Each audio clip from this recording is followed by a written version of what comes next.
Ya. Halo semua, perkenalkan nama saya Rutimi Simanjuntak dari Universitas Pelita Harapan. Di sini saya akan menjelaskan sedikit tentang kompetensi ATLM. Pengertiannya yaitu kompetensi adalah suatu kemampuan menguasai dan menerapkan pengetahuan atau keterampilan dan keahlian dan sikap kerja tertentu di tempat kerja sesuai dengan kinerja yang dipersyaratkan. Dan juga kompetensi adalah penguasaan disiplin keilmuan dan pengetahuan serta keterampilan menerapkan metode dan teknik tertentu didukung sikap perilaku kinerja yang tepat. Siapa itu ATLM? Setiap orang yang telah lulus pendidikan teknologi lab medik atau analis kesehatan atau juga analis medis dan memiliki kompetensi melakukan analis terhadap cairan dan jaringan tubuh manusia untuk menghasilkan informasi tentang kesehatan perorangan dan masyarakat sesuai ketentuan peraturan perundang-undangan. SKKNI ATLM adalah Standar Kompetensi Kerja Nasional Indonesia. ATLM adalah rumusan kemampuan kerja ATLM yang mencakup aspek pengetahuan, keterampilan atau keahlian, dan sikap kerja yang relevan dengan pelaksanaan tugas dan syarat jabatan yang diterapkan, dan juga sesuai dengan ketentuan perundang-undangan. SKKNI ini secara nasional menjadi acuan dalam penyusunan jenjang kualifikasi nasional, penyelenggaraan pendidikan dan pelatih profesi, dan juga uji kompetensi dan sertifikasi profesi. Selanjutnya ada fungsi dan kewajiban ATLM. Yang pertama, mengembangkan prosedur untuk mengambil dan memproses spesimen. Yang kedua, melaksanakan uji analitik terhadap reagen dan spesimen. Yang ketiga, mengoperasikan dan memelihara peralatan atau instrumen laboratorium. Yang keempat, mengevaluasi data lab untuk memastikan akurasi dan prosedur pengendalian mutu dan mengembangkan pemecahan masalah yang berkaitan dengan data hasil uji. Yang kelima, mengevaluasi teknik, instrumen, dan prosedur baru untuk menentukan manfaat kepraktisannya. Yang keenam, membantu klinisi dalam pemanfaatan data lab secara efektif dan efisien untuk menginterpretasikan hasil uji lab. Selanjutnya, merencanakan, mengatur, melaksanakan, dan mengevaluasi kegiatan lab. Yang kedelapan, ada membimbing dan membina tenaga kesehatan lain dalam bidang teknik lab. Yang terakhir, merancang dan melaksanakan penelitian dalam bidang lab kesehatan. Selanjutnya, ada kompetensi ATLM yang dimana dibangun dengan fondasi sebagai berikut. Yang pertama, ada profesionalitas yang luhur, mawas diri dan pengembangan diri, komunikasi efektif, pengelolaan sistem informasi lab, landasan ilmiah iptek lab, keterampilan lab medik, dan pengelolaan masalah kesehatan berbasis lab. Di sini ada indikator kompetensi. Seorang atau kelompok yang telah mempunyai kompetensi, lalu melakukan tugas atau pekerjaan tersebut sesuai dengan kompetensinya, maka akan dapat mewujudkan sasaran dan tujuan dari tugas atau pekerjaan tersebut secara terukur dengan indikator sebagai berikut. Dalam kondisi tertentu, mampu dan mau melakukan suatu pekerjaan sesuai volume dan dimensi yang ditentukan dengan kualitas sesuai standar dan mutu atau spesifikasi serta selesai dalam waktu yang ditentukan. Untuk menerapkan standar kualifikasi ATLM, diperlukan kerjasama antara pihak industri sebagai pengguna tenaga kerja dengan institusi pendidikan yang menghasilkan ATLM. Kerjasama tersebut berisi rumusan kemampuan kerja bidang lab medik yang mencakup aspek pengetahuan, kemampuan atau keterampilan dan sikap kerja dalam melaksanakan pekerjaan sebagai ATLM yang diakui secara nasional atau internasional. Kemampuan kerja yang memenuhi ketiga aspek tersebut dinyatakan sebagai standar kompetensi kerja. Nah, di sini ada 7 area kompetensi. Yang pertama, profesionalitas yang luhur, yaitu mampu melaksanakan pelayanan medik yang profesional sesuai dengan nilai dan prinsip ketuhanan moral luhur, etika disiplin, hukum, dan sosbud. Selanjutnya, yang kedua ada mawas diri dan pengembangan diri, yaitu mampu melakukan pelayanan lab medik, memberikan solusi hidup terhadap masalah lab secara komprehensif dan terpadu, mengembangkan diri, mengikuti penyelenggaraan dan peningkatan iptek secara berkesinambungan, serta mengembangkan pengetahuan demi keselamatan pasien. Yang ketiga ada komunikasi efektif, yaitu mampu menyampaikan informasi pelayanan lab medik melalui komunikasi efektif yang baik, interpersonal atau profesional terhadap pasien, teman sejawat, klinisi, dan masyarakat. Yang keempat, ada pengelolaan informasi, yaitu mampu mengakses dan menilai informasi dan pengetahuan serta mengelola SIL medik dengan teknologi terkini untuk meningkatkan mutu pelayanan lab medik. Yang kelima, ada landasan ilmiah lab medik, yaitu mampu memecahkan dan memberikan solusi terhadap masalah kelembapan secara komprehensif dan terpadu berdasarkan landasan ilmiah, ilmu biomedik, patofisiologi, dan iptek tentang pemeriksaan lab medik terkini untuk menghasilkan informasi yang tepat. Yang keenam, ada keterampilan lab medik, yaitu mampu melakukan pemeriksaan lab sesuai standar. Yang terakhir, ada pengelolaan masalah kesehatan berbasis lab, yaitu mampu mengelola masalah kesehatan individu dan masyarakat secara komprehensif. Di sini ada sistematika SKNNI di bidang TLM. Yang pertama, pemetaan standar kompetensi. Yang pertama itu ada tujuan utama, fungsi kunci, fungsi utama, dan fungsi dasar. Yang kedua, ada daftar unit kompetensi, yaitu ada kode unit, judul unit kompetensi. Selanjutnya yang ketiga ada uraian unit kompetensi, ada kode unit, judul unit, deskriptif unit, elemen kompetensi dan kriteria untuk kerja, batasan variabel, dan panduan penilaian. Di sini juga ada pemetaan standar kompetensi. Yang pertama, melakukan pelayanan pada lab medik, yaitu persiapan peranalitik, untuk mempersiapkan pasien, pengambilan spesimen, mempersiapkan alat dan bahan untuk pemeriksaan lab, mempersiapkan spesimen atau sediaan untuk pemeriksaan lab. Selanjutnya, pengambilan dan penanganan sampel, melakukan penerimaan dan pencatatan pasien, mendokumentasikan penerimaan pasien lab, melakukan pengambilan spesimen, melakukan pengambilan darah, melakukan pencatatan dan verifikasi spesimen, melakukan penanganan spesimen. Selanjutnya, melakukan pemeriksaan lab medik, yaitu melakukan pemeriksaan urin, melakukan pemeriksaan feses, sperma, kimia klinik, hematologi, koagulasi darah, imunohematologi, imunologi, dan memilih menguji kualitas reagensia.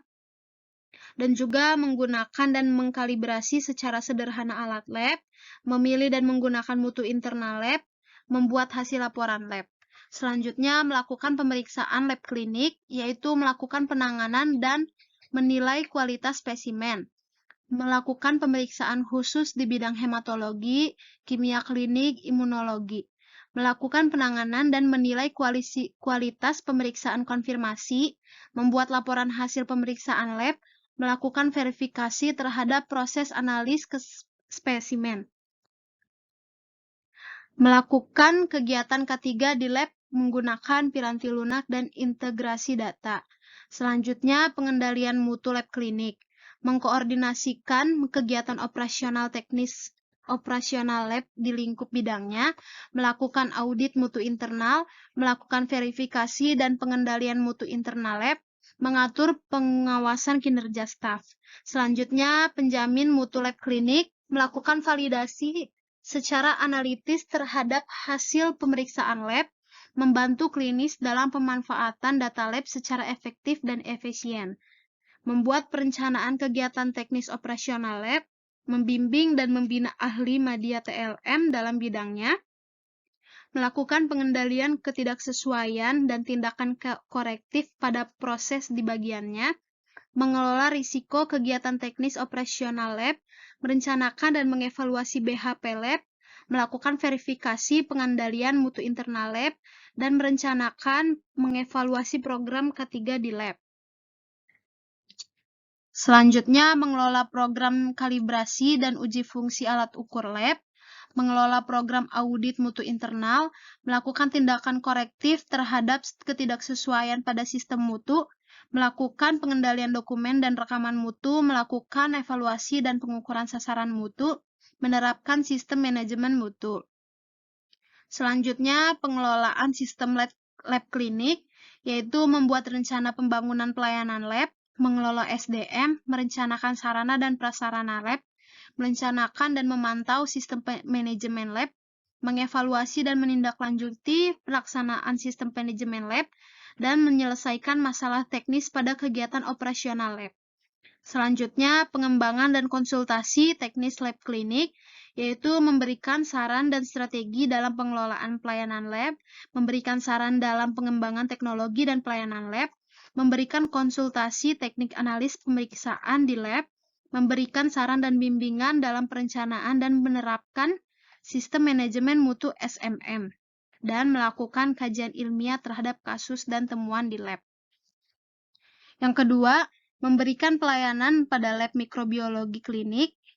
Yang pertama ada persiapan praanalitik, yaitu mempersiapkan pasien untuk pengambilan spesimen, mempersiapkan alat untuk pemeriksaan lab, memeriksakan dan mempersiapkan spesimen atau sediaan untuk pemeriksaan lab.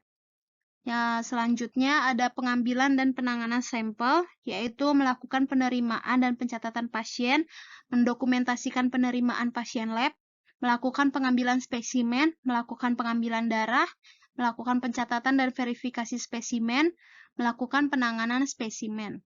Selanjutnya, melakukan pemeriksaan mikrobiologi klinik, yaitu melakukan pemeriksaan mikroskopis klinik, malaria TBC, preparat mikologi, preparat virologi, dan juga preparat parasitologi. Memilih dan menguji kualitas reagensia, menggunakan dan mengkalibrasi secara sederhana alat lab, memilih dan menggunakan mutu internal lab, membuat hasil laporan lab. Selanjutnya, melakukan pemeriksaan mikrobiologi klinik, yaitu melakukan penanganan dan menilai kualitas spesimen untuk pemeriksaan khusus dan canggih. Melakukan pemeriksaan khusus di bidang mikrobiologi, melakukan penanganan dan menilai kualitas spesimen untuk pemeriksaan konfirmasi, membuat laporan hasil pemeriksaan lab sesuai kewenangannya, menilai hasil pengujian kelayakan alat dan metode serta reagensia, melakukan pengendalian ketidaksesuaian dan problem solving sesuai bidang keahliannya, menyusun instruksi kerja pada bagiannya, dan selanjutnya pengelolaan sistem lab mikrobiologi klinik. Ada membuat rencana pengembangan pelayanan lab, mengelola SDM, merencanakan sarana dan prasarana lab, merencanakan dan memantau sistem manajemen lab, mengevaluasi dan menindaklanjuti pelaksanaan sistem manajemen lab, menyelesaikan masalah teknis pada kegiatan operasional lab. Selanjutnya, pengembangan dan konsultasi lab mikrobiologi lab, yaitu ada memberikan saran dan strategi dalam pengelolaan pelayanan lab, memberikan saran dalam pengembangan teknologi dan pelayanan lab, memberikan konsultasi teknik analis pemeriksaan di lab, memberikan saran dan bimbingan dalam perencanaan dan penerapan sistem manajemen mutu SMM, dan melakukan kajian ilmiah terhadap kasus dan temuan lab. Yang ketiga, memberikan pelayanan pada lab patologi anatomik, yaitu ada persiapan praanalitik, itu mempersiapkan pasien untuk pengambilan spesimen, mempersiapkan alat dan bahan untuk pemeriksaan lab, mempersiapkan spesimen atau sediaan untuk pemeriksaan lab.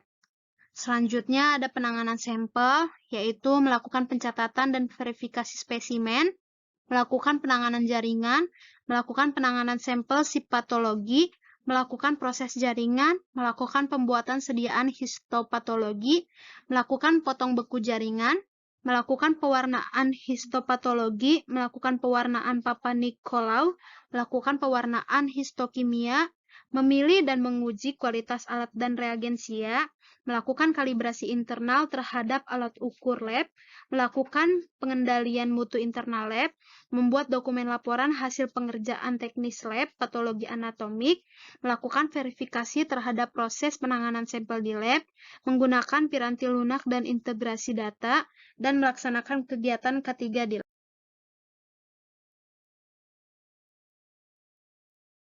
Selanjutnya, melakukan pemeriksaan lab biologi molekuler, yaitu melakukan teknik isolasi asam nukleat, melakukan teknik amplifikasi asam nukleat, melakukan teknik identifikasi asam nukleat, memilih dan menguji kualitas alat dan reagensia, melakukan kalibrasi internal terhadap alat ukur lab, melakukan pengendalian mutu internal lab, membuat dokumen laporan hasil pengerjaan lab, melakukan verifikasi terhadap proses analis sampel, melakukan penanganan limbah lab.